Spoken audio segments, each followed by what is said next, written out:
I am hearing a ton of talk of 2026 not being valued. I hear rhetoric of this is not a great class. There's not good quarterbacks. There's not good running backs, not good wide receivers. Trade for 2027 picks. I'm going to tell you to pump the brakes a little bit. And I'm going to get into that right after this video.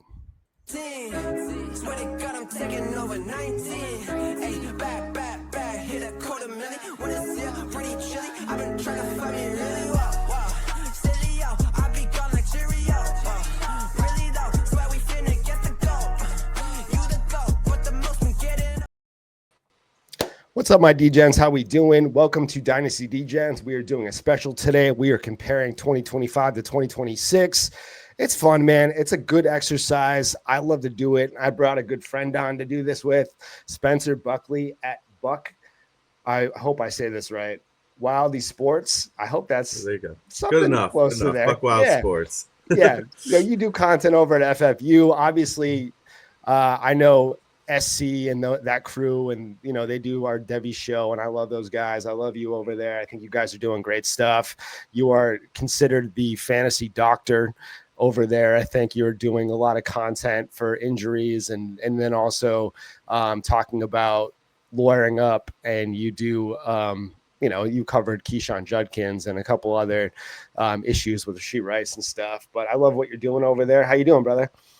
Doing great, man. Thanks. I appreciate you having me on. I'm excited to talk to these rookies. We do a lot of leagues together. Always good catching the D-Gens and Tom Harvey and that show. I mean, the content you guys put out is always great. So it's I'm thrilled to be on. It's an honor and a privilege, man. Man, it's my privilege, man, because I love doing content with people that I haven't been on before. We're in leagues, and it's always fun to just get a new face on the show. And I think it's going to be fun talking about what we're talking about today. I talked a little bit backstage where we're going to talk about the 2026 class a little bit. We're going to do a quick hitter video on the 2026 class. We're going to talk about the fact that I think that it is undervalued. I think the class itself, and I think you agreed with this, is, I think we're going to take 2027 over 2026 as face value right now. If we're going to just talk about it straight up, but that doesn't mean the 2026 class isn't of value and that there isn't a lot of gems, a lot of players that I think that you would be remiss to actually miss out on if you're going to just trade away your picks or whatever. And it's tough to just, let's just open it up. Let's just talk about the wide receiver one of this class right off the bat. Jordan Tyson.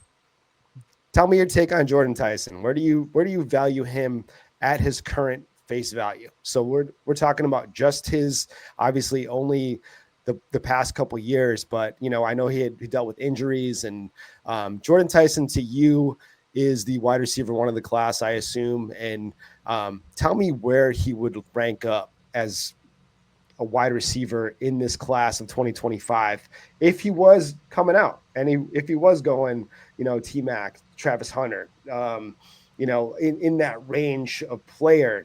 Where would you throw him in? Would you take him over Travis Hunter as it stands right now, even taking out the usage of the NFL? Or is that just jumping the horse a little bit and we're just going a little far ahead of ourselves?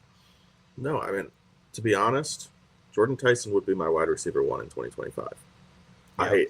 I think he's an elite level wide receiver, and I honestly think the injury stuff is a little overblown. He had that torn ACL, I think, while he was at Colorado, and he came back healthy. He hasn't had any knee issues since, and then he hurt his collarbone in kind of a freak. The catch, you drop down, you hit it hard, but he's come back and been the best wide receiver in college football this year.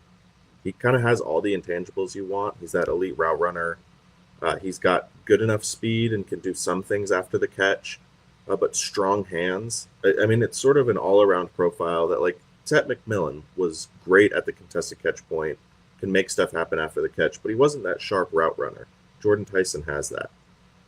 Travis Hunter was a pretty good athlete, but again, he didn't have that route running nuance. He didn't have a diverse tree.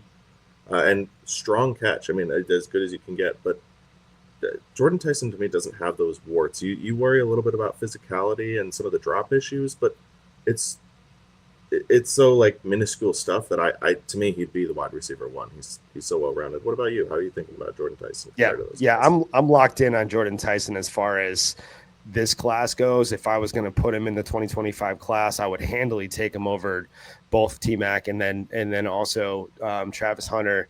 I just think that you're looking at somebody that, you're correct on, that is a complete player, has that good route tree, has sticky hands. I love his hands. He doesn't. I know that people say he's got drop issues and this and that, but who doesn't have?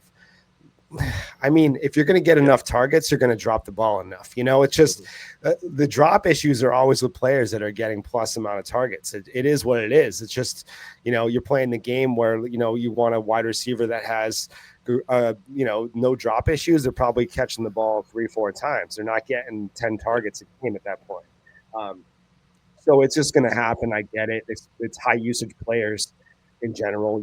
Jamar Chase had drop issues. All these guys. We even heard it with Malik Neighbors. We hear it all the time where, these guys are getting drops, and it's just the nature of the game when you're getting the target share that you're getting. But yeah, I just think that he is more complete than anybody that we've seen in the 2025 class. And I think that he could be, you could make a case for him as the 101 of this class if it's all said and done. And, obviously you're playing in super flex leagues, and we're going to talk about the quarterbacks a little bit. But there's a good chance that you might want to take Jordan Tyson over some of these quarterbacks in this class, and in 2026, right, we got a good tier of running back right now, so, and we're going to just keep it moving. Jordan Tyson, to me, is the wide receiver one, and then we're going to talk ancillary pieces. There's some guys that are coming up my boards. Obviously, we're looking at, a Jeremy Bernard and stuff like that. We can talk about them a little bit in a minute. But Jeremiah Love, and then we're going to go right into the 25 class again. So Jeremiah Love against a Jeanty, a Hampton. I'm going to let you take the floor first on this, because I talked to you backstage about how I feel about Love in comparison to, we can talk about 2025 running back class, because I think you and I both were not super high on Jeanty coming out. First, where do you kind of view the class? If, Jeanty, is Jeanty the one of this class for you? And then kind of go down the gambit a little bit. We'll talk about Jeanty, and then, Amari and Hampton and Keyshawn Judkins, and then we'll talk about Love going up against these guys as far as prospects go. Yeah, so when I was looking at this class last year, Jeanty was my one, but it wasn't, especially early on, I didn't feel too confident about it. The draft capital really locked him in there for me. But, him, Hampton, Henderson, Judkins, they were all in kind of a mashed tier when I was looking at it. And, like, Jeanty to me had that vision issue where, we talked backstage. He's great at breaking tackles, but he's also good at running into them. And we saw that a lot at Boise, and the competition he was going against couldn't bring him down. A guy like Jeremiah Love similarly can bust out, but he's got kind of a sharper first step than I think either Jeanty or Hampton had in college. Both were not necessarily the most decisive guys when they took that first step. They were great at breaking that arm tackle from the defense tackle. Love is great at avoiding that arm. He gets through the hole, he hits it hard, and his speed is really what separates him. It's, he's been comped to like a Jahmyr Gibbs almost, if we're looking at like sort of that NFL side. And I don't know if I see that, because Gibbs is Gibbs is Gibbs. He's in his own elite group, but Jeremiah Love has a lot more size. He comes in prototypical like 215, 6 foot, has that elusivity. He's showing out finally. Notre Dame was a little weird with his usage in the beginning of the year, so you probably heard some, Love isn't all he's cracked up to be. He had 150 yards last game. He's going to be fine. So I don't know if I take him over that top tier, but I think he falls firmly into that like Henderson Judkins grouping for me if I'm looking at it right now. Yeah, it's not a cut and dry process when you're comparing these guys. I agree with that when we're looking at Love going in there. So you talked about Love's size. Love is definitely coming into his own. He's definitely a bigger, a normal size back when we're talking about BMI and everything. So, we're talking about his size, and you talked about his first step. His pass catching is very good. I would say that he's on par with Jeanty when it comes to his pass catching, but he's got that that bullish size. He's got that. So I think that he has like almost a hybrid skill set. If you take Omari and Hampton and Jeanty and mash them together a little bit, like I think he has vision comparable to Omari and Hampton, and then he's got the pass catching comparable to Jeanty. So it's like I almost want to say that he might edge out these guys for me, but I think like if you are taking a Jeanty right now, when you're looking at the holes that he has, and then a Love, for me, I want Love over Jeanty.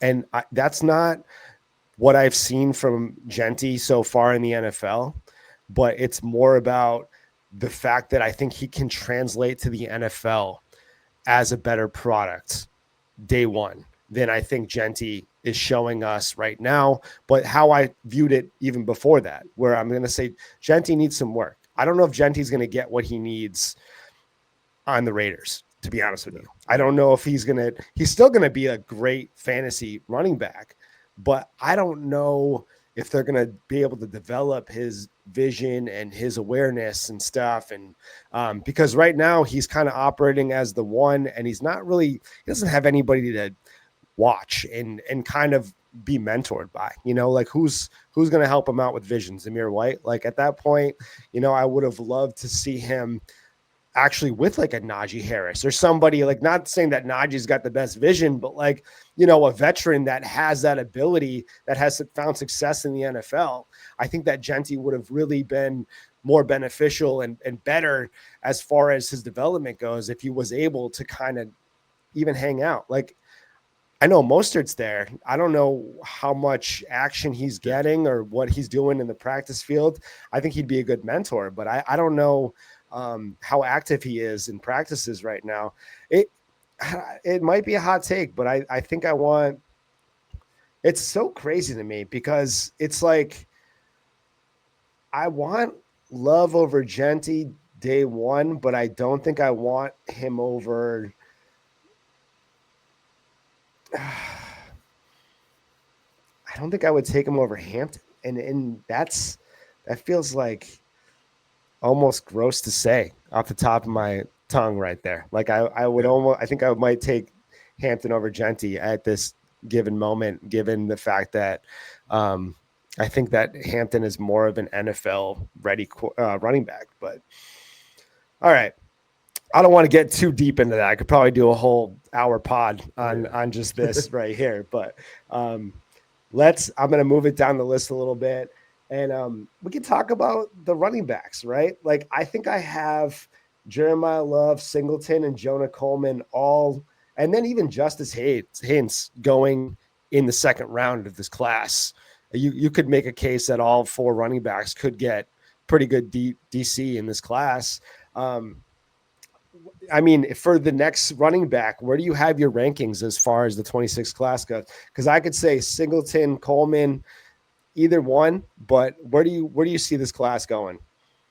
Yeah, I mean, I really, really like Jonah Coleman. He's actually played his way into my RB1 of this 2026 class. He's showing off the pass catching chops, which he hadn't necessarily done before. He's showing a little like last year he looked sort of slow, plotty. Like he was making stuff happen. He's always been good, but I was expecting, like he goes to the combine, he's running a 4.55. He's looked a lot quicker this year. I think he's dropped a little bit of weight, added some good weight, and he's hitting holes hard. So I would take Jonah Coleman probably in that Jeanty Hampton tier for me, honestly, right now. Yeah. The rest of those guys. Oh no, go ahead. Yeah. No. I'm with you. I think that to piggyback on what you just said, he's a big boy, like I don't have his measurables, but Jonah Coleman, you look at him and you're like, he's made in the lab, like the fact that he is just such a big dude. He's just like built like a running back, like he's got that, like, he just looks like a lot bigger than what he is. He looks like he could be 250 pounds, just the way that he's built. And he moves way faster than you'd expect. So I think that you're seeing the speed and you're seeing the pass catching, which he didn't show before. And those are the things that he was missing in his profile. And the fact that he has it now is like, yeah, it's wheels up. I think that this game today will probably boost his value up even higher. And I think I'm with you. He could push for that RB1 role, RB1 ranking as far as in this class goes. And yeah, he's right there. He's definitely jumped Singleton, no doubt about that. I think that you can make a case for Love too. I need to see a little bit more. I gotta see, you know, it's a small sample size, whereas Love, we've seen him consistently push this out for the last two years at this point. But I mean, what about, is Singleton still in that range for you? Is Singleton still going to be like in that Keyshawn Judkins range, or do you think that he's fallen out of there a little bit? Singleton's a tough one for me because like you want to talk built in a lab. He's a Greek god. He can. I think he runs like 24 miles an hour when he gets that top speed. He's 230 of pure muscle, but he doesn't have that finer running back stuff that you want to see, which worries me. But so I don't know. I think for me he's still there, and I think Penn State, this game today, this Saturday the 27th, is going to be really telling for Penn State on a whole, because I think they've kept their baby offense in place, preparing for Oregon. And now we're going to see, are they going to let it loose? Is this what they have been? Or maybe these guys just aren't what we hoped they would be coming in. But I still believe. Where are you on Singleton? I believe too. I think that Penn State has had a fairly it's been frustrating, like LR itself, like he's not kind of come into his own as far as, being that guy that can open up an offense. He's been more of a game manager to this point in his career almost, like I think we've always been waiting for him to take that next step, and we haven't quite seen it yet. It's still like he's still okay, but he reminds me, he's just like not taking the step forward necessary to make Penn State a very viable and a straight contender, because I think a lot of people viewed them as, possibly going in for the bowl game and being a top tier team at this stage. But Singleton is going to go the way of this offense. Singleton is going to need them to move the ball a little more. They're going to have to throw a little more. He's got to have his lanes open up a little more. I think that if this offense does open up, I think Singleton is going to rise up the boards like handily, because it's not about his skill set. It's not about the, how he plays and his intangibles. It's about this offense. It's about his usage, and that you can't really point the fingers at Singleton at this point. It's tough to just say, okay, I know what Singleton is, because his usage the last couple of years has been tough, like when, you're sharing the backfield with somebody that they have equal to you, I think at this point. And it is hard to just say, okay, he's that guy. It's almost like when you were comparing Travion Henderson and Keyshawn Judkins. It was hard because you were like, I mean, they're splitting the backfield evenly, and they're both producing, but it's like, what do we do with these guys? How do we value them? Because they're not that true workhorse. They're splitting hairs at this point, and it's hard to say I'm going to take him. I mean, I can't take him over a Jonah Coleman or a Jeremiah Love, and I mean, Justice Haynes is even making a push for me to boost him up over Singleton at this point, but it's not about Singleton anymore. It's just more about Penn State not, having the motion in the offense. So good segue though, Justice Haynes. And if we can just move to him, and then we'll kick it over to the next tier of wide receiver for me. Where do you have this guy? I mean, I just said that I might have him boosting over Singleton. I don't think you're there yet. I don't think you're touching on that, but what do you like? I like what he's done so far this year. He's definitely a steady riser on my boards, but where are you at with him? Yeah, I mean, I came into the year real down on him because of what he showed at Alabama, and he sort of flipped the script a little bit. I think for him, he could definitely get into that tier for me, but I want to see a little more consistency down to down basis, because he's great. He's popping a big play. every single week, or two big plays. But that down to down consistency isn't really there for him, and it's hard to tell if that's the Michigan offense. Bryce Underwood hasn't been asked to do anything yet. Their freshman quarterback there. So again, it's sort of, if he's running, he's got 10 men coming at him. Yeah. But he's been doing very well. Like, when he breaks free, he's getting the 75, 80 yards. He looks a lot faster than he did at Alabama last year. So when I'm looking at what Justice Haynes does really well, it's he makes a guy miss and then pushes that foot down and gets up to top speed almost immediately, like special acceleration once he gets through the first line. So does he rise up that high for me? I don't know. And there's even some other guys, like Wayman Jordan at USC and Bryson Washington at Baylor, that I have over him right now. But I think that speaks to the depth of this class, that like any of these guys are performing really well so far into the season and can keep rising up our boards. Where are you kind of on Justice Haynes? I think you're probably a little higher on him than I am. I wouldn't say I'm higher on him. I when I say he's rising up my boards, I think that we are looking at, okay, like his usage, the way that they go. You're right that the fact that he's looking at stacked boxes and he's really just the only guy that's getting all the defensive attention, and he's still producing at a decent clip right now, tells me that, I think that if he was in the perfect situation, which obviously you want all your running backs to be in, but if he was just in a slightly better situation, I think that we would be talking about him in a tier a little higher than where he's at right now. Like, I think for me, right now it is Jeremiah Love, Nick Singleton, Jonah Coleman, Justice Haynes, so he's like right there. And Jonah Coleman could be jumping Singleton at any moment now. These guys, I like to do the tiers because I think Love right now is that one. And then we're looking at Singleton and Jonah Coleman in that same tier. And then you could say Justice Haynes, Katron Allen. Man, even like we could talk about Le'Veon Moss. Like, I know that he's not like a tell-all be-all prospect, but like when we're talking about NFL outlook, I think that he could sneak up and be in that tier of the Justice Haynes. Like, they can go in the third round of an NFL draft. There's a lot of depth, and we're doing a quick hitter right now, but man, we can come back and revisit this and do like a solid, like, couple months down the road and do a nice like hour-long pod on this and just really go dig deep into this class. But I do want to move it over before we go on a tangent with the running backs to the wide receivers again. And, I think that we're looking at obviously Tyson in his own little tier, but then we have Carnell Tate and Jeremy Bernard.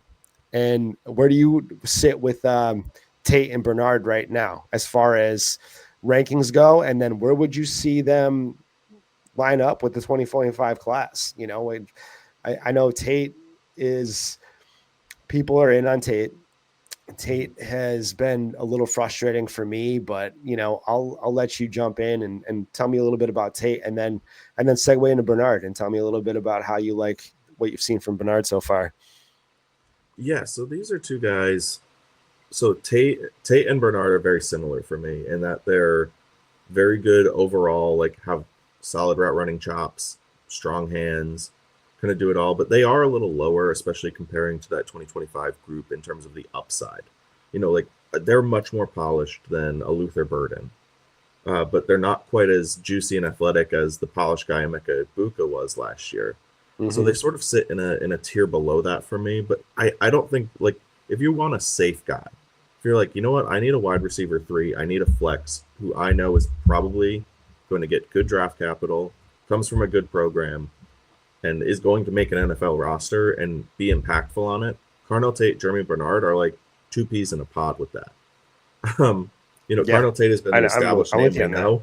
Yeah, he's been the established name we know, and Jeremy Bernard is sort of bebopped around, finding his way, following DeBoer to Alabama now. But, I mean, very similar players. Prototypical size, both of them, 6'2", 195, I think. They're 200 with Jeremy Bernard, 6'3", 200 with Carnell Tate. Like, if you put them next to each other, I don't know if you'd be able to tell them apart watching them play. Really good route running chops, strong hands, can do, Carnell Tate doesn't do much after the catch. Jeremy Bernard can do a little more. He's not as strong at the catch point as Carnell Tate is. Carnell Tate can make a special play happen. We saw it in that Texas game. But in terms of that height, I don't see the full upside with either of them, but there is still upside in this class. I don't want to take away from that. Just these two guys aren't. That's what you want. These aren't the ones you're looking for in your 2026 grouping. Yeah, that's why they're kind of at the tail end of this conversation right here, just because I could see them, being borderline first round picks of this class, and especially when you're talking about rookie drafts, they could sneak in there, like if you're looking at them possibly, like, would you rather have a Mekhi Lemon at this stage? Oh, yeah. I think I would absolutely take Mekhi Lemon. So I think Mekhi Lemon is probably in that range. We're looking at, like, I honestly, like, if you're looking at the two guys that we just talked about, they're probably in the Luther Burden range. Mekhi Lemon for me is probably in that Egbuka range at this point. Like, I think that weird comparing these classes. I'm not going to take Mekhi Lemon over Egbuka, but I think the range of outcomes is closer to an Egbuka than it is to a Burden or a Trey Harris. Mm-hmm. No, Mekhi Lemon, and I'm glad you brought him up because I'm a lot more bullish on him than I think you are here. He's closer to Jordan Tyson to me than he is to the rest of the class. Nice. He's special after the catch. He's strong at the catch point. He's honestly, like, he's a little undersized, but I think he gets knocked for it way more than you'd expect because he's 5'11". He added weight. He's close to 200 now. I mean, that's pretty much in line with prototypical NFL size. I think he does have a little bit of the Wandale alligator arms problem, but it doesn't hold him back when he's making catches that are in his body. Like, he's going to be a great slot, and he's very comparable to another USC wide receiver in Amon-Ra St. Brown for me. It's nice. I was actually going to say Jordan, or yeah. Jordan Addison. I kind of see a lot of Addison in his game. When you're talking about that slot usage, like very PPR monster type deal. So I obviously Amon-Ra fits that mold as well. Yeah. I think that if you prospect wise, you're looking at Addison and Amon-Ra St. Brown, not a lot of difference. It's just you're looking at somebody that is in a better scheme fit, better offense, better coaching, better play calling. And if Jordan Addison went to the Lions, yeah, I'm dreaming right now, brother. What could have been? But yeah, let's touch on these quarterbacks real fast, and then let's get out of here, man. Because I think we've been covering a lot of content quickly, and I think that this is going to be, dude. I want to do a 2-hour pod with this, to be honest with you. I wish that I did this a little longer, but all right. So obviously we're looking at tiered. Mateer has been rising. I don't know if this injury is going to hurt his stock a little bit, but Garrett Nussmeier, Mateer, where are you at with these two guys? Like, I think we're looking at a possibility of seeing Nussmeier, Mateer, maybe a Carson Beck, maybe a Mendoza in the first round. Like, because we see these guys get reached on all the time, Nobody even saw Jackson Dart go in the first round. You got the Giants hat on right now. And it's like, it's very possible that we see a 4 quarterback first round, And if you were talking about a Bo Nix and a Penix this time, their senior year, no way if they go in the first round. Like, no way is Michael Penix going before JJ McCarthy, or, you know what I mean? Like, you don't know. This is kind of like the quarterbacks can rise and fall. Shedeur Sanders this time last year was the first overall pick.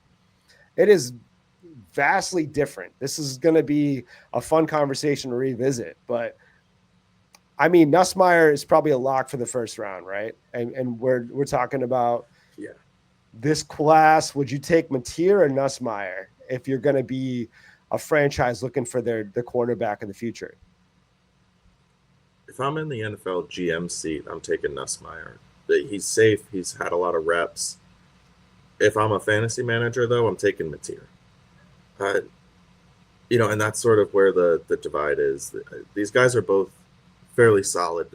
Nussmeier, I do have hesitation and worries about. Like, he makes some bad throws sometimes, like not bad balls. Like, he just makes it a very aggressive play.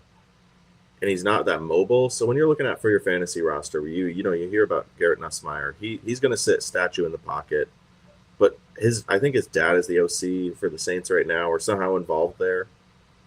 There's sort of a narrative play where I don't see how the Saints don't take him as their quarterback of the future. Like I he has agree. family Yeah. connections in that front office on the offensive scheme there. You know what He's I already in, what's that? Oh, sorry, man. This is just a thing that's been eating me alive right now. yeah. John Mateer to the Dolphins. Okay. Yeah, because like he'd be great. They could run. I think they want to run Tua, and he hasn't. You can't run Tua. Mateer has that No. special And rushing trait. I think they're going to take enough L's to be in that Yeah. range of outcomes Oh yeah. too. I think that the Dolphins might have 3 wins all year at this rate. I think that losing to the Patriots is really like, writing on the wall a little bit, I think that losing that game, it's just, they're Yeah. defeated at this point. So No, they're going I would, down. I would love to see it. I'm with you on that though. Nussmeier definitely over Mateer in NFL, and then maybe Mateer over Nussmeier for fantasy. But man, I would love to see if McDaniel stays there and Mateer jumps in and Tua is Mac Jones for a year or two, and just has to, ride the bench a little bit and try to find his own and develop and, heal up he's got to take care of his Yeah. health too. I'm nervous for Tua. I think everyone's losing their breath whenever he gets hit behind the line. But as far as the 2025 class goes, Nussmeier or Mateer over Cam Ward for you? Not at this point, but I also think at this point last year when we're looking at 25, we wouldn't have had Cam Ward going 101. So I think No. that with quarterbacks, like that's the key. Is it this final year is so important for them. These 1 year wonders who have started off hot. Even a guy like Sam Levitt, who had a struggle early on, was getting some first round buzz. Like any one of these guys, we have so many names right now. Any one of them can rise up to that 101 if we're looking at this snapshot in time, and it's going to be a fun one to revisit because there's more names this year than there were last year. So that's sort of where I'm at. That's the thing. I mean, this time last year, Dart was not even a thought in any conversation to even be a second round pick. Dart was kind of viewed as he's going to be a third rounder, probably developmental, kind of sit like a Spencer Rattler or somebody, you know what I mean? Like just a guy that's going to be a lifetime backup in the NFL, so that's why this conversation is so hard to have. You can't really, I am not good at predicting quarterback development because quarterback development is so dependent on the system. It's so dependent on the usage, so dependent on the ecosystem that they have in place. We see it all the time. We see Mac Jones flourish in a Shanahan offense where he was awful in a McDaniel's offense. And then, you see, obviously Darnold is wonderful off of the Jets. Crazy. Yeah. Crazy. Baker Mayfield, wonderful. You don't know how good these quarterbacks are until they're in the right system, until they're coached the right way. It's hard, and especially when it comes to quarterbacks in college, the system is everything. And it's tough to just say, okay, like you could take this guy and put him in this system and this coach and put him with that player, and it's all the world the difference, man. Quarterbacks need that nurturing. They need that they have egos, man. Quarterbacks are big ego guys. They've been the man their entire life, they need to be stroked. They need to be taken care of. They're fragile. So some can break and then they come back. So I don't know, man. Dude, you know what? You're coming back and we're going to be doing more of this. We're going to do longer pods. We're going to get going, but that's just a snippet of the 2026 class. I appreciate you, man. Let everybody know where they can find you, what content you have coming up, what content you've done, anything that you want to plug, just do it up, man, please. No, of course. So I mostly operate on X and at Buckwild Sports, as he said. There's a Y hiding in there. We went with just a little fun with it. But I mean, every Wednesday night we're coming at you live from the Devi Planet, talking this, 2026, 2027, 2028.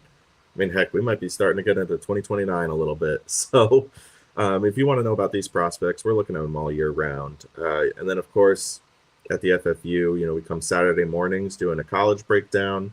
Sunday mornings we got start sit stuff. I always say start shit, man. Yeah, start I mean, sit at that shows. point, it is probably usually start shit. So Yeah, that's where we're at in the NFL season. So you can find all those guys. We're always putting out content. So we recently bumped to Apple Podcasts and Spotify and stuff too. Hell So yeah. if you can't catch us live, we're putting it out there. So I got to get better about putting it up, but we're there. Spencer, I appreciate you jumping on, man. I appreciate all the content. Your takes are solid. Your stuff, man. I love talking with sharp minds. I appreciate everything, man. I appreciate everybody that tuned into the video.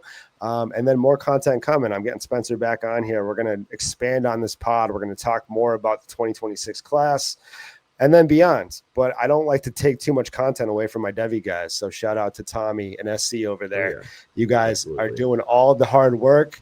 I'm just the backhand man. So don't listen to all my 2026 class takes. Go listen to them as well. Appreciate you. And thanks for joining the D-Gens.